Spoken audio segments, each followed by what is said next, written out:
I am representing the voice of the Filipino. Pero handa akong makulong. Kung kailangan nilang patayin ako, patayin nila ako.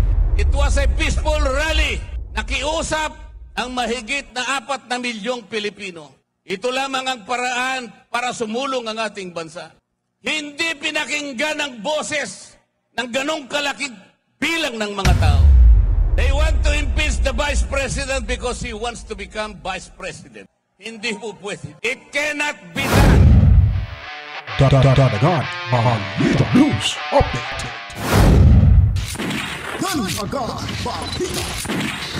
At sa amin, nakapag-harvest na kami, kakatanim lang eh. So, hindi, buti na lang yung timing. Hindi yung bago. Okay. It's there's a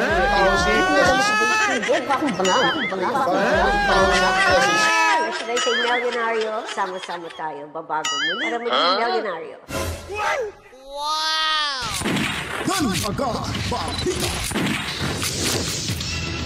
Alright, welcome back mga kabitan. Magandang buhay ho. Heto, nagbabalik na naman ho tayo at again, thank you po sa 51,148 subscribers. At sana makahakot pa rin ho tayo ng marami pang subscribers na abot sobra sa 100,000 subscribers bago ho matapos ang 2025 kabalitaan. At huwag kalimutan po sa hindi pa po nakapag-subscribe, subscribe na ho kayo at pindutin lagi ang notification na bell kung hindi pa ho. At mag-subscribe and then damihan nyo po yung likes ng video ito. At the same time, mag-comment, like at i-share nyo po para po ito ay mapadpad kahit saan-saan sa mga kababayan natin abroad mga kabalitaan. At huwag nyo pong skip yung ads dahil yan po ay nakakatulong sa inyong lingkod. At ngayon naman po ay pag-uusapan ho natin itong DDS vloggers mga kabitaan ay naging palaban na ho sila. Yung mga 38 to 40 mahigit na or 40 na inimbitahan dyan sa TRICOM at itong si John Abinas ay talagang sumabog ho sa galit mga kabitaan. Mantakin nyo po, pinasok yung kanyang bahay madaling araw at kinuha yung mga laman ng kanyang mga cellphones at gadgets at kung ano-ano pa. Sa utos ito ni General Torre sa pamamagitan ng isang search warrant bit-bit ho nito ng mga CIDG na mula pa ho dyan sa kanyang opisina mga kabalitaan. So, ito rin naman po si Congressman Rodante Marcoleta. Kung makikita ho natin, kagabi mga kabalitaan, naku po, talaga naman ay binalatan muli itong si Tamba at yung ilang mga kasamahan diyang mga buaya sa House of Retaliation mga kabalitaan. Tama po ba? Representative pala mga kabalitaan. Batanging retaliation. Tamang-tama na swak na swak rin pala. Swak na swak rin pala mga kabalitaan. Anyways, yun po ay ating pag-uusapan ho ngayon na mga kabalitaan. Luzon, Visayas at Mindanao, maraming salamat at hindi na tayo magtatagal. Dire-diretso na ho tayo sa ating usapin at heto po, panoorin natin ang naging pahayag nitong si June Abinas kasama ng kanyang mga kamang DDS vloggers. Parang andyan yata sila sa Korte Suprema mga kabalitaan. Ang target, ang daming magnanakaw, ang daming mga adik, mga krimen. Bakit ang taong nagsasalita na ayaw ng korupsyon? Ang HOR natin ngayon, hindi na yan legislative body na purpose ng mga tao na gumawa ng batas. They are already weaponized to silence us. Look at HOR, look at the congressman. Anong meron? Komunista, mga terorista, mga criminal, convicted criminal. Bakit kami ang tutuliksain kung meron ng convicted criminal, meron ng klaro na mga terorista, mga komunista sa loob ng HOR. So, nakikita natin ngayon na ang ating gobyerno wala ng demokrasya. Ang ating karapatang magsalita, yun na ang last line of defense. Ang 40 na target nila is not the 40. That is to intimidate every Filipino na nagagalit. I am not voicing my opinion. I am representing the voice of the Filipino. Mga pising yawa mo. Mga pagkamugnaong. Abot na po, eleksyon na naman. Pira ninyo, pamili ng boto ng bayan. Naghirap na yung bayan. Mawalang niya kayo, mga putang ina nyo. Ikaw lang, alam nyo, andito ako dahil nagkaisa yung mga vlogger. Pero handa akong makulong. Kung kailangan nilang patayin ako, patayin nila ako. Dahil everyday depressing na nakikita natin dito sa Pilipinas. Puro adik, puro magnanakaw. Yung ating 6.3 million na nakawan nila. Ang last na respectable ngayon na department nasa Supreme Court. Yes. The legislative department is already weaponized against the Filipino people. Ang executive department are all cowards and lahat magnanakaw. Marami dyan siguro nananahimik lang. Pero pag natahimik ang mga vloggers, ang mga individual na tulad ko, walang pag-asa ang Pilipinas. Hindi natin to laban. Laban ito ng mga anak natin at mga apo natin. Hindi tayo atras. Pwede nilang patayin yung 40 na pero hindi tayo matatahimik. Darating ang panahon, pupunta kami sa Congress at hindi lang 40. Yung mga followers ng 40 na vloggers, pupunta kami dyan. Darating tayo dyan. Galit ang mga taong Pilipino sa mga kaipukrituan, mga magnanakaw na iswar. Huwag natin iboto lahat ng sumusuporta sa administration na to. Huwag natin iboto. Yon ang kinatakutan nila, kaya tatatahimikin nila tayo. Yon ang mensahe ng mamamayang Pilipino. Mabuhay ang Pilipino, mabuhay ang mga Bisaya. I from Cebu. Thank you. Buhay. Salamat. Sir James. Magandang hapon, magandang tanghali sa inyo. Dito tayo para questionin yung motibo nitong House of Representatives. Unang-una, bakit kami pinagbibintangan na tumatanggap ng pera galing sa mga drug lord, sa sinasabi, at ganoon din sa grupo. Ang tanong lang naman simple, di ba? Sino ba ang mga nagbago ang buhay? Di ba?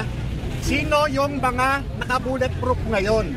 Sino yung mga nagsusuot ng mga milyong-milyong halaga ng alahas? Sino yung mga nagsusuot ng mamahaling mga accessories? Mga bag, sapatos, sinturon, damit. Diba?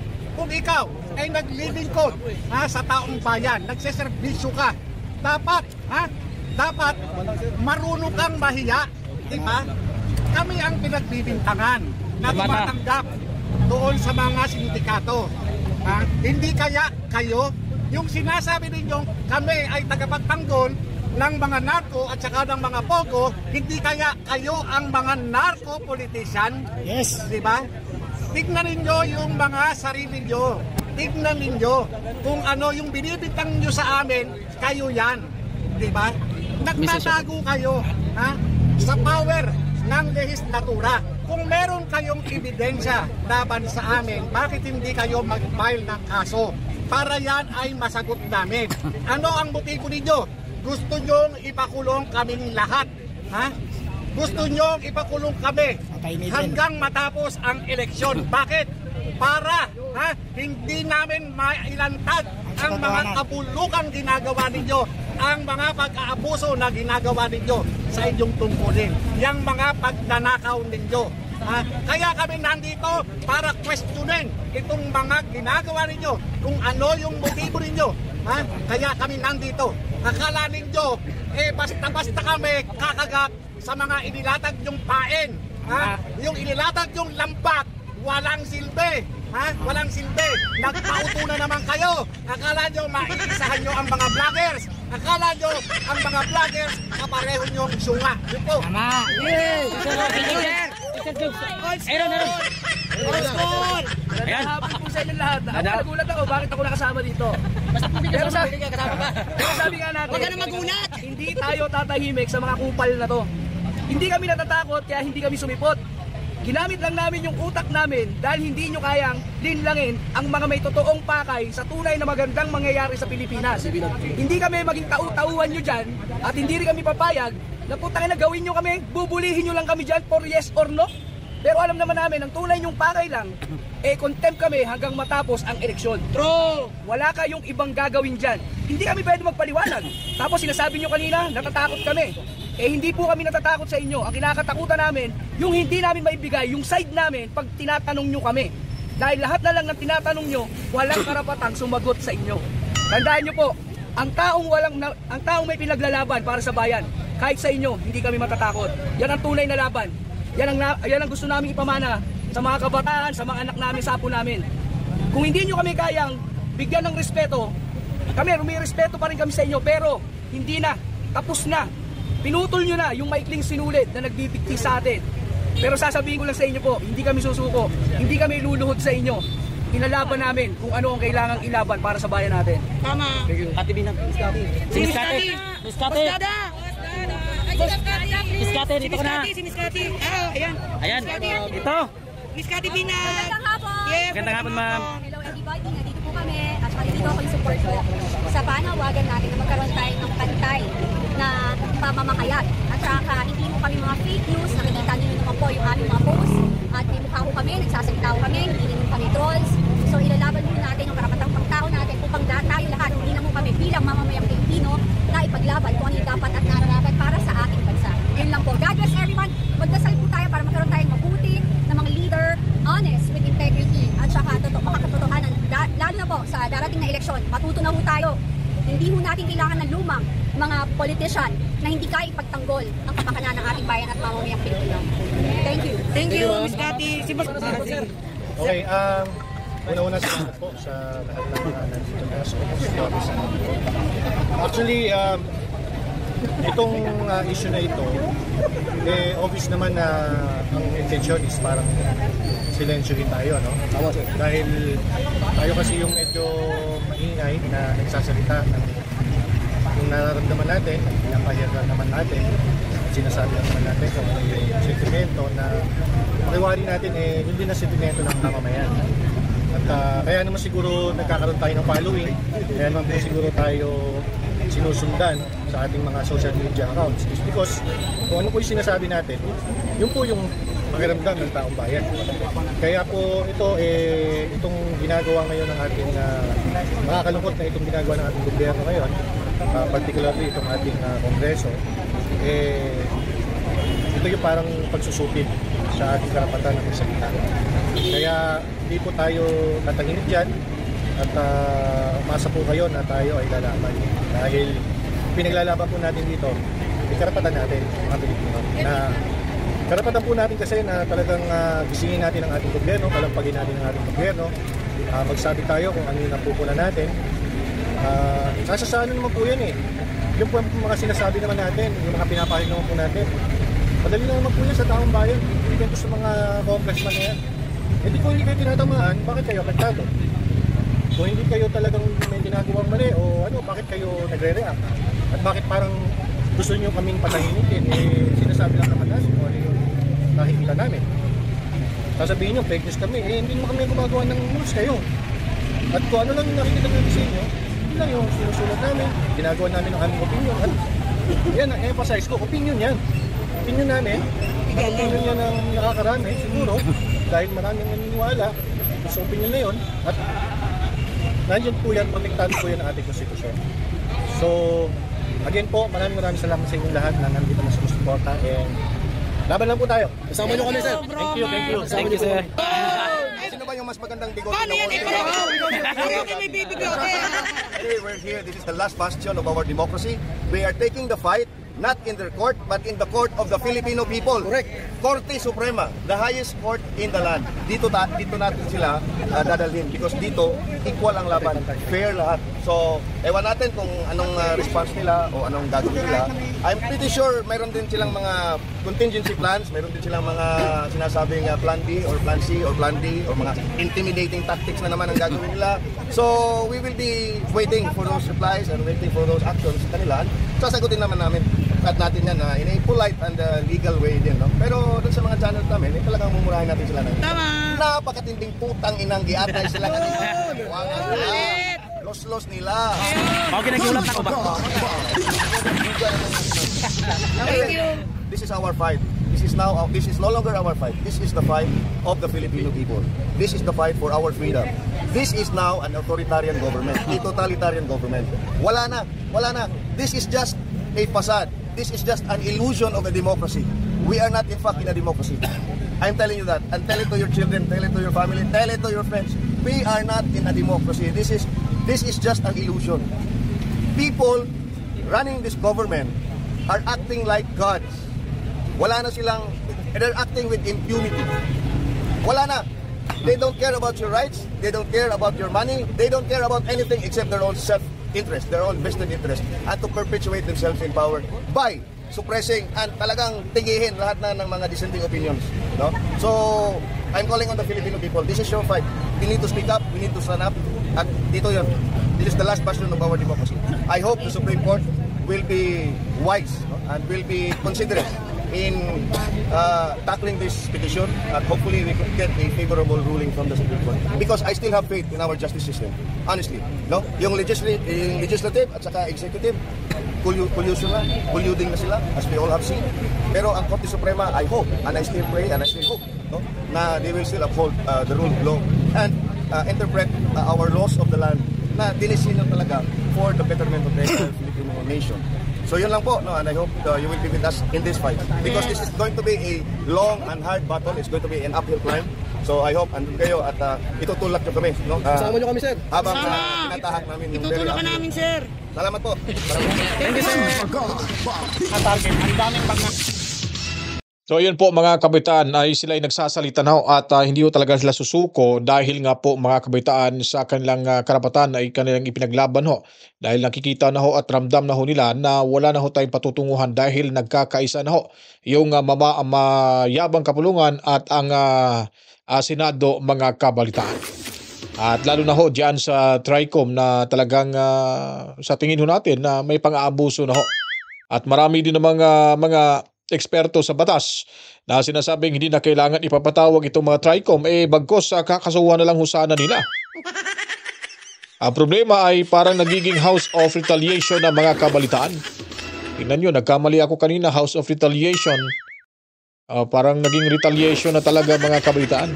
Sana hindi ako nagkamali ha.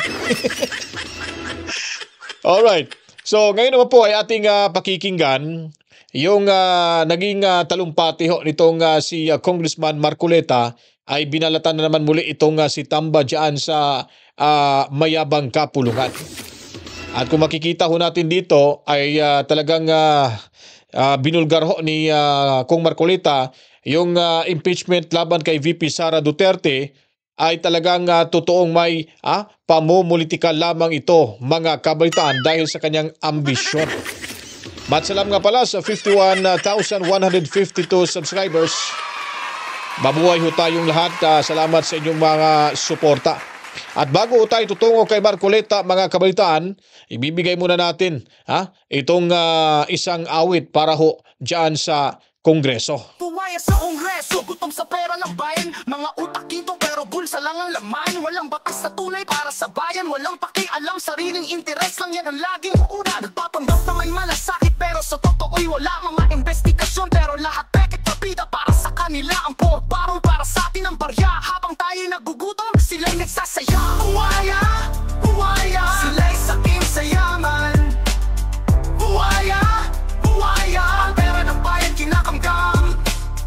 Invest na tumulong, politika ang galawan.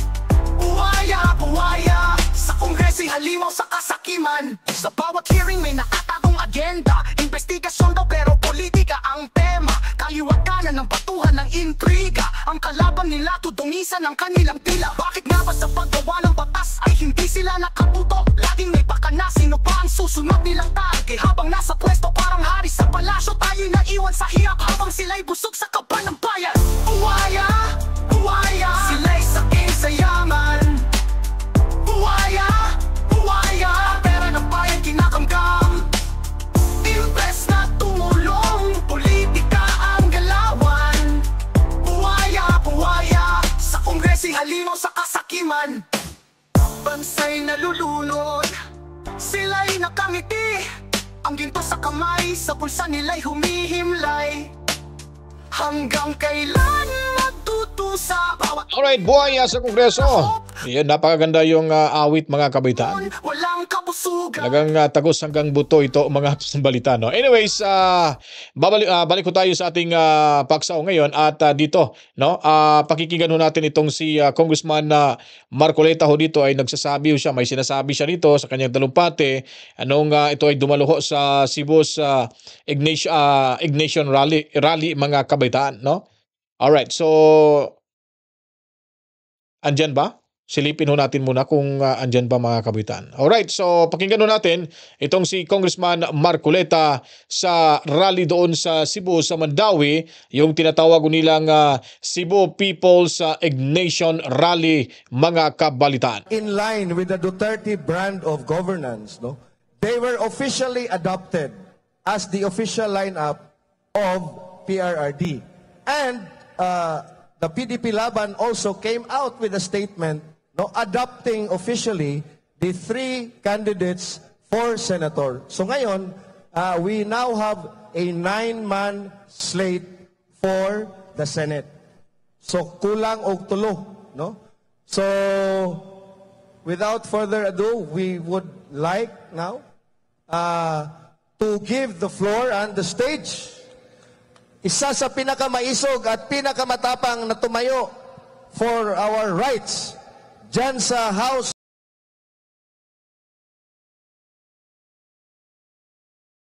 Alright, so balik ko tayo mga kababayan. So tutungo naman tayo dito kay Congressman Marcoleta kung saan siya ay dumaloho dyan sa Cebu People's Indignation Rally kagabi at siya po ay talagang binalatan niya naman muli itong si Tamba. No? Binalatan, sinabi yung katotohanan at kung ano ang layunin kung bakit nila ay impeach itong si Inday Sara Duterte mga kabalitaan. Heto, panoorin ho natin sila. House of Representatives.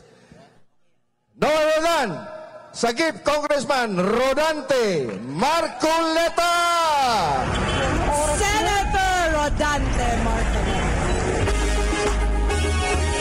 Sa katapanan siya ay nakilala ang kanyang pamalat, Rodante Marcoleta. Pinipili, makakabuti para sa mas nakararami. Katotohanan ang sinasabi, Marcoleta lang sa mga mapapabili. Patayin sa manis ni Marcoleta, ipag na lang ang mapapatayin na masa. Magandang gabi po sa ating lahat. Gusto ko po kayong makasama ngayong gabi sapagkat alam ko kayong lahat na nandito ngayon ay matatapang. Yes. Kasi po sa House of Representatives, konti na lang po yung matatapang doon. Kaya sana gusto ko silang imbitahin lahat dito para tumapang naman sila. Para ipagtanggol nila ang karapatan ng bawat isang mamamayang Pilipino. Tingnan po ninyo ang nangyari sa akin. Pati hopya po na kinakain ko, inaagaw na nila sa akin. Napakawalang hiya nila.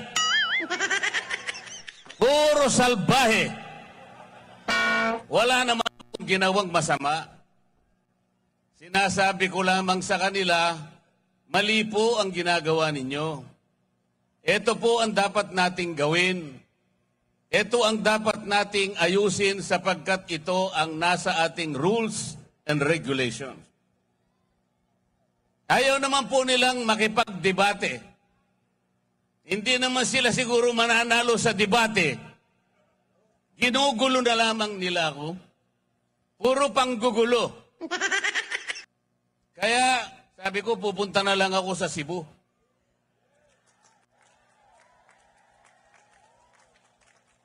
Mas gusto ko pang kausap ang mga tunay na tao na nandito ngayon. Sapagkat sila, alam nila ang problema ng ating bansa ngayon.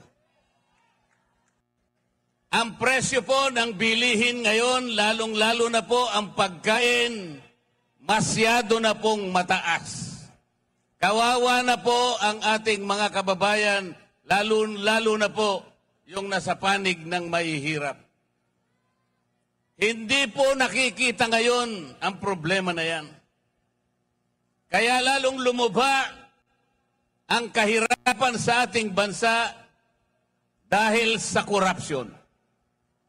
Lubog na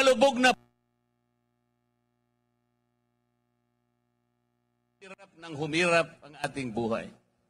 Tingnan po ninyo, halos 30% po ng pera ng bayan ay napupunta lang sa korupsyon. Ano po ang epekto nun? Pati education nagsasuffer.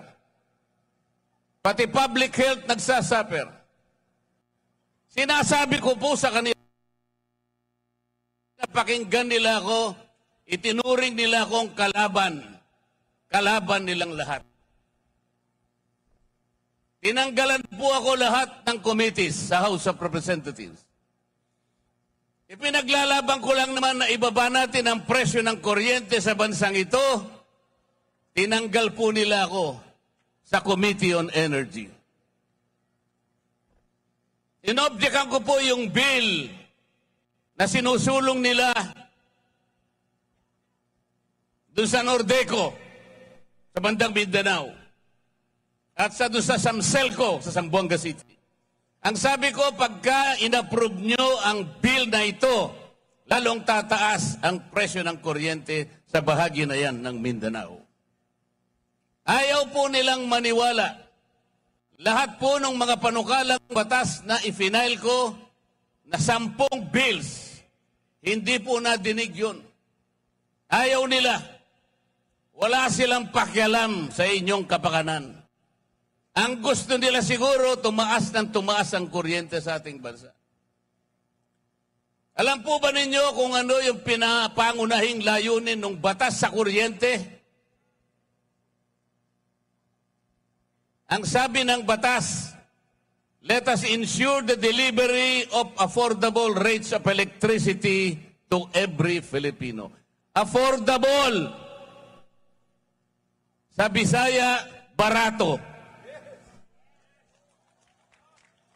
Barato ba ang presyo ng kuryente sa Cebu?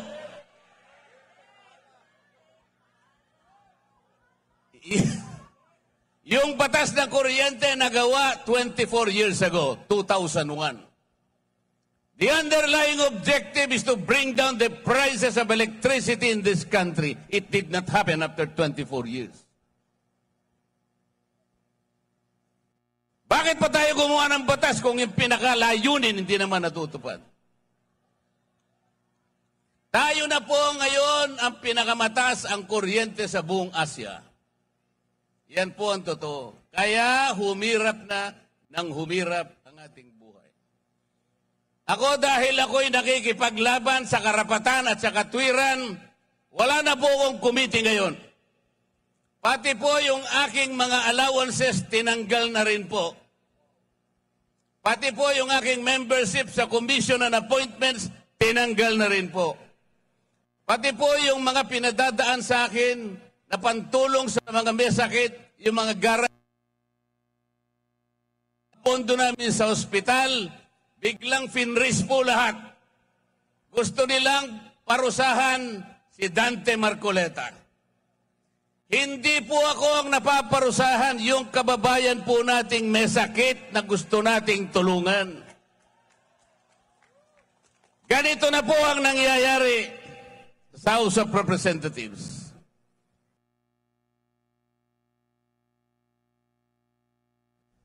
They impeached the Vice President. 215 representatives of the people signed the impeachment complaint.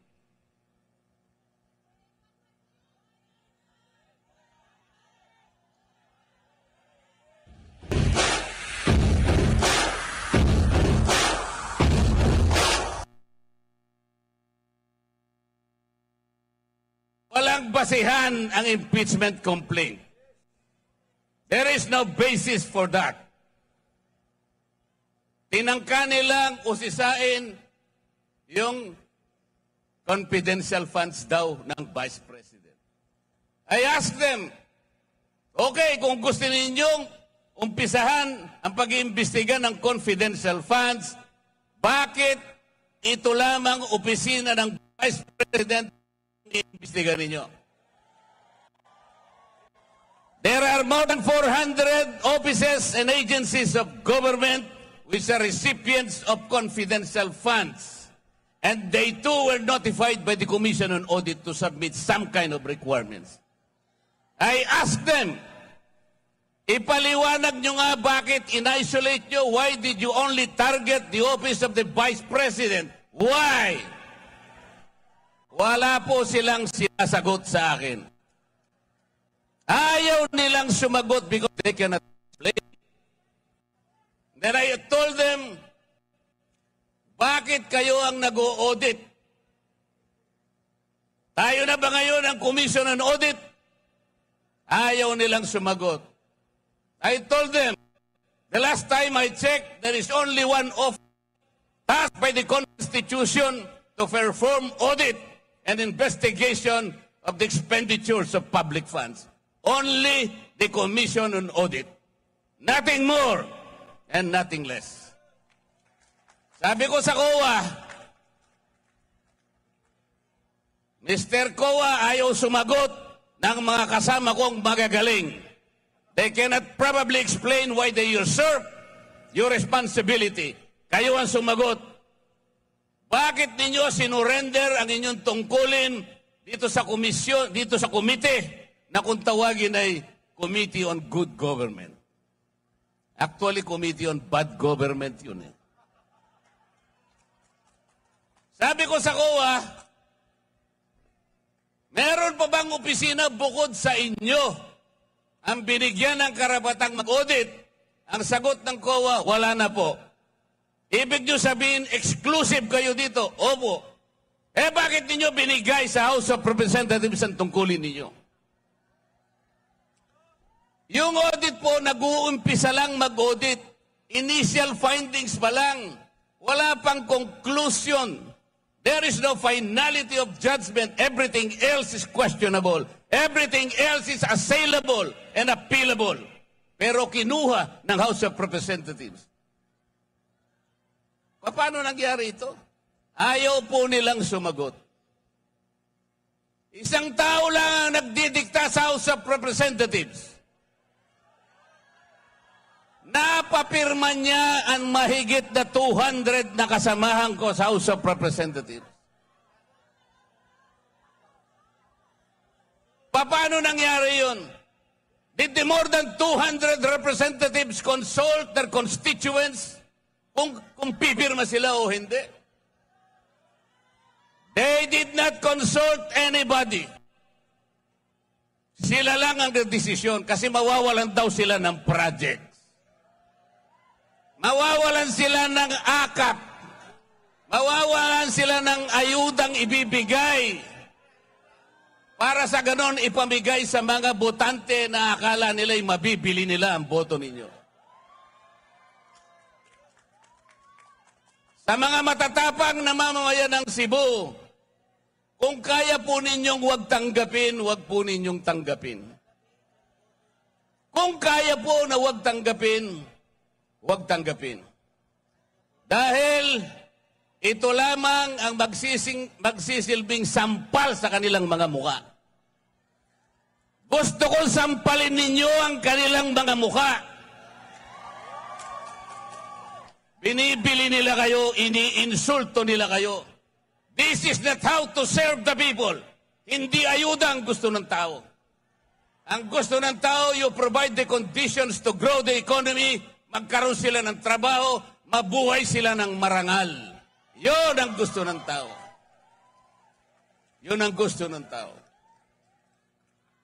About a month ago, a group of people converged in Luneta and elsewhere in the parts of this country, generating more than 4 million people in that peace rally. That was 1 month ago. Alam po ninyo yan. Ang pakiusap ng grupo na yon, magkaisa ang Pilipino, magkaroon ng kapayapaan para harapin natin ang malalaking hamon at problema ng ating bansa. Ipinakiusap sa rally na yon, huwag tayong mag-awak, kakawatak-watak. Huwag na po nating ituloy ang impeachment sapagkat ito ang simula ng pagkakawatak-watak ng Pilipino. It was a peaceful rally. Nakiusap ang mahigit na 4 na milyong Pilipino. Ito lamang ang paraan para sumulong ang ating bansa. Hindi pinakinggan ang boses ng ganong kalaking bilang ng mga tao. The Speaker of the House of Representatives defied the voice of the people. Vox Populi, Vox Dei. The voice of the people is the voice of God. Salus Populi est suprema lex. The welfare of the people is the supreme law. Mga kababayan, Ang laki po ng papasalamat ko sa gabing ito sa inyo. Nakatagpo ko ang mga matatapang.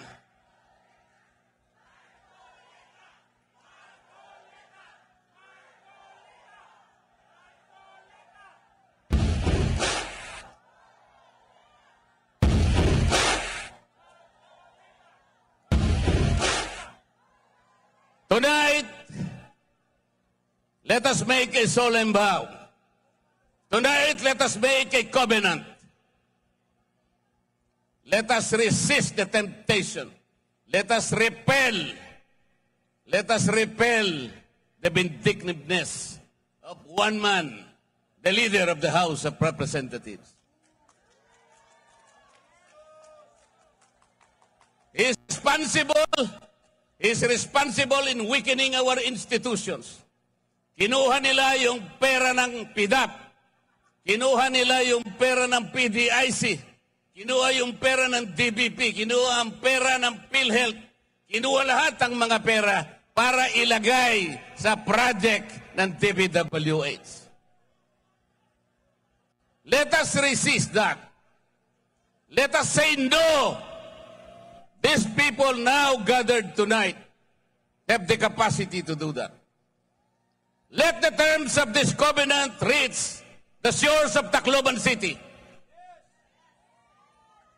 To remind that man from Tacloban that he cannot lord over, that he cannot change the destiny of our people.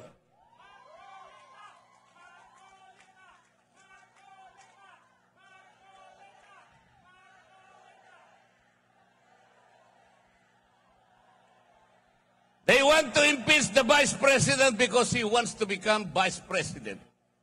Hindi po pwede. It cannot be done. It cannot be done. They invented the Quadcom because they want to prosecute the former president. Hindi siya para inquiry in aid of legislation. Wala pong legislation na matino ang ginawa ang Quadcom. For more than 13 hearings, makita po ninyo yung ginawa nilang panukalang batas. Kahit na grade 5 student, pagtatawanan yung ginawang batas. Because it was not really intended to enact laws or to supplement in making laws. It was principally designed to prosecute and persecute the former president. Ganito po ang gusto nilang gawin sa ating bansa. Kapag wala pong tumayo, kaya po kami nandito ngayon. Sinabi na po nung tagapagsalita kanina, meron pong alternative. Meron pong 9 na senatorial balls ang PDP laban. Iboto nyo po silang lahat. You need people in the Senate to frustrate the impeachment. Kapag ka po hindi kami nakarating doon, they will find the Vice President guilty. Ganon po ang mangyayari. It's a numbers game. Kaya po nakikiusap kami. Please send us to the next Congress. And we will fight for you. We will fight whatever it takes. Para sa inyo po. Kung walang magsasalita ngayon, our country will go to the dogs. Yun po ang mangyayari. Pasensya na po kayo kung medyo masakit po ang sinasabi ko. Pero ang kakapal naman nila, di naman yata tinatablan yung mga mukha ng mga tao na yan.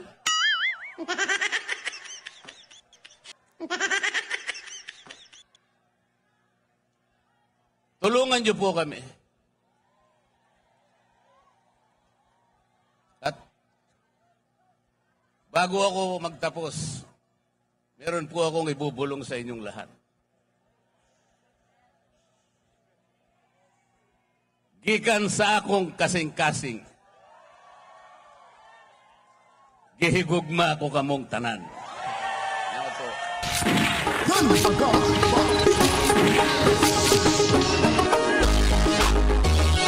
Mga politiko, Blanco ang konsensya, budget report, puro blanco ang mga pahina. Pera ng bayan, ginagawang gatasan. Blank entries para'y blanco ang kaba ng bayan. Blanco! Walang kahihiyan sa pera ng bayan. Blanco! Budget puno ng kasinungalingan. Blanco sa papel, blanco sa moral. Taxpayers money, ginagawang kural. 13 pages na walang laman. Politiko'y kumikita at taong bayan ay nalulugi. Blanco! Walang kahihiyan sa pera ng bayan. Blanco! Budget puno ng kasinungalingan. Blanco sa papel, blanco sa moral. Taxpayers money, ginagawang kural. 13 pages na walang laman. Politiko'y kumikita, taong bayan ay nalulugi.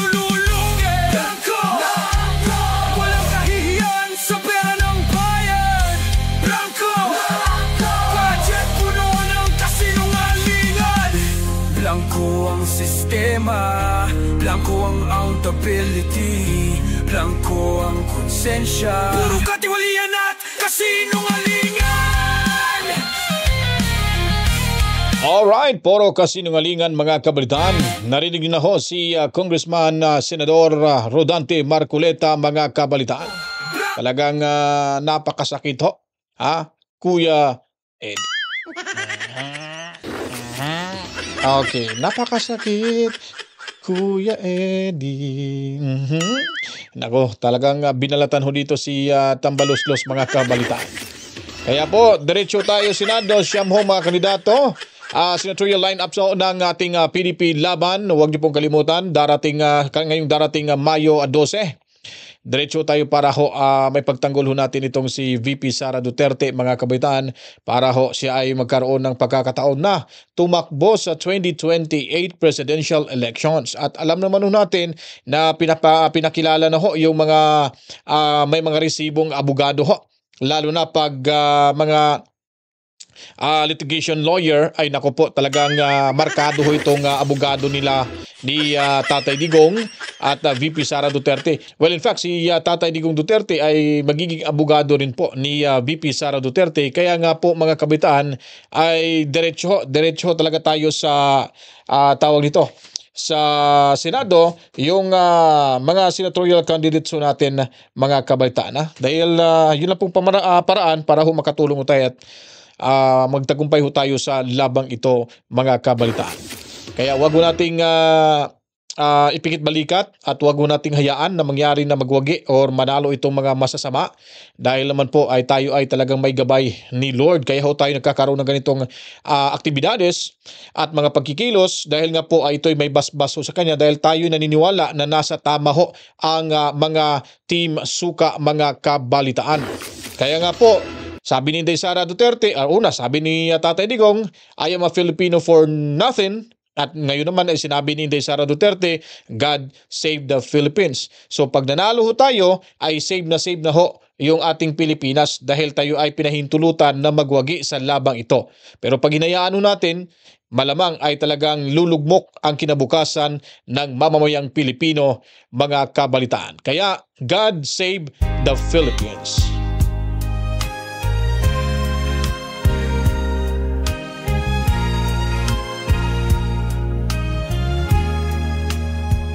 They call it justice, but we see the game.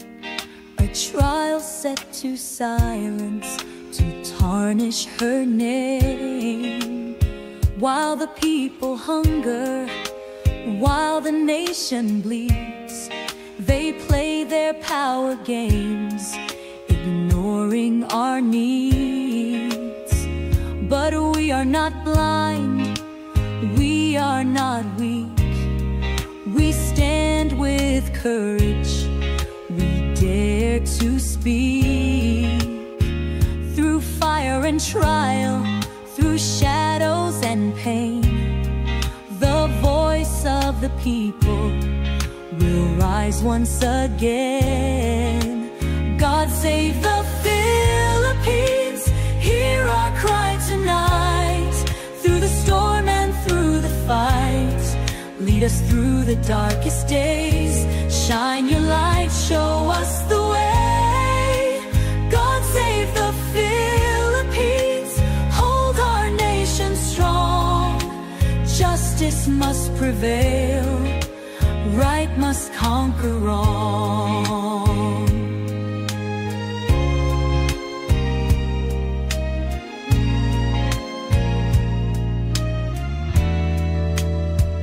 They fill their pockets, they feast while we crawl, their hands stained in gold from the people's fall. A budget of greed, a nation betrayed, yet they call it progress while stealing our fate. The air is thick with anger and fear. A nation stands on the edge, the breaking point near. Protests ignite, the streets filled with cries, as power-hungry men weave their web of lies. God save the Philippines, hear our cry tonight. Through the storm and through the fight, lead us through the darkest days. Shine your light, show us the way. God save the Philippines, hold our nation strong. Justice must prevail, right must conquer wrong. No chains can bind the truth we hold. No fear can shake a heart so bold. We stand as one, we rise as free. This land is ours, our destiny. God save the Philippines, hear our cry tonight. Through the storm and through the fight, lead us through the darkest days. Shine your light, show us the way. God save the Philippines, hold our nation strong.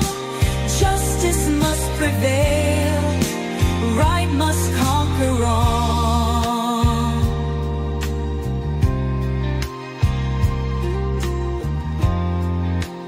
God save the Philippines, hear us when we pray. Through the trials, through the fray, guide us, keep us, make us see that truth and freedom shall always be. Tahimik lang daw tayo, huwag na mag-ingay. Pero paano kung sila mismo ang sanhi ng ingay? Mga pangako nilang papel, sunog na sa apoy. Ito na ang kwento ng bayan, huwag magpapaloko. Rabay kung raw ang sagot sa fake news na laganap. Pero bakit parang kritiko lang ang gusto nilang busalan? Mga vlogger at influencer tinuturo nilang salarin, pero sa mga galawan nila hindi tayo pwede manahimik na lang. Ang mga politiko na akala mo'y banal, puno ng korupsyon, kalawan ay by scam. Silang may kapangyarihan, sila rin ang huwad. Huwag nila tayong takutin dahil ang bayan ay galit. Ayaw nilang mapuna, kunwaring totoo, pero nakalibing sa proyekto ang perang ninakaw sa tao. Kung fake news ang problema, laban tayo dyan. Pero sinong maghuhusga sa mga buwayang gahaman? Bakit kung hindi nyo matitig kung mga aming bibig? Magbabalik ko tayo mga kabataan. Ay matsalam nga po pala ha, sa 51,155 subscribers. Mabuhay ho tayong lahat. Tumasa ng tumaso tayo mga kabataan. Sana abot ho tayo ng 100,000 subscribers bago ho matapos ang taong 2025. Follow, like, and share nyo po at pinutin ang notification bell at mag-subscribe sa hindi pa po yung mga bagong salta ho natin dito. At sabi ko nga sa inyo, damihan nyo po yung likes talaga ng ating video para ho talaga mas malaman pa po ng ating mga kababayan abroad. Kaya tuloy-tuloy lamang ho tayo sa paghahatid ng tapat, totoo at walang kinikilingan. Lahat ng mga impormasyon na dapat malaman ng sambayanang Pilipino ay ating ilalahad dito mga kabalitan dahil objective tayo rito and for very tayo parang informativo yung ating paglalahad ng mga impormasyon dito. Kaya nga po sa lahat ng mga DDS ay talagang maintindihan niya po yung ating munting bahay. Sa mga trolls dyan, sa mga bangag vloggers, supporters na laging nanonood dito, alam na natin kung sino-sino ho kayo. Well, matsalam ho sa inyong lahat dahil pinapasaya at parang healthy na healthy yung ating bahay, mga kabalita. Kung tunay kayong para sa bayan, magpakalinis muna bago kayo maghusga. Tingnan ng sariling dungis. So, tanong lang ho natin sa ating mga kababayan kung gusto nyo pa rin na kung ano ho ngayon ang ating sitwasyon sa ating bansa. Kung gusto nyo pa rin ay mananatiling ganito, mga kabalita. Ay nasa inyo na ho yan. Tayo ay nagpapaliwanag lamang ho dahil ramdam ho natin yung kahirapan ngayon sa ating bansa. Yung freedom of expression ho natin ay talagang gusto ng gurgurin. At papunta na ho tayo sa martial law kung hindi ho ito mapipigilan, mga kabalitaan. Ito yung sabi ni Tatay Digong Duterte kagabi sa Cebu People's Indignation Rally, mga kabalitaan. Kaya mag-isip-isip po tayo kung gusto nyong maging ganito pa rin yung ating lipunan, ay boto nyo po yung 12 kandidato ho ni Bonget, yung buong alyansa. Pero kung iniisip nyo yung kinabukasan ng ating mga kabataan, susunod na mga henerasyon, sa apo natin, apo sa ating mga apo, ba't hindi ho natin baguhin yung sistema ng ating gobyerno? Kaya ako po ay magpapasalamat sa ating mga moderators. Maraming salamat ho. Lalo na ho sa ating mga silent viewers, supporters, at yung avid viewers din ho natin, mga kabaitan. Lalo na po sa ating team replay. Maraming salamat. At Mami Rose and Daddy Berting, Tobias family dyan sa Cebu City, matsalam sa inyong lahat, mga kabalitaan. And of course, lalo na ho sa ating mga kababayan sa labas ng ating bansa na mga OFW, dahil sila po yung ating tinuturing na bagong bayani ng Pilipinas. Saludo ho kami sa inyo na walang sawahong nagsipag dyan para lang matustusan ang pangangailangan ng inyong pamilyang naiwanan sa ating bayan, mga kabalitaan. Saludo para ito sa inyo. Mabuhay ho kayong lahat, kabalitaan. Kaya po ako'y magpapaalam na maraming salamat at sana hindi kayo magsawang sumuporta sa ating munting bahay, mga kabalitaan. To God be the glory. Mwah! Chip chip! Mwah! Peace out!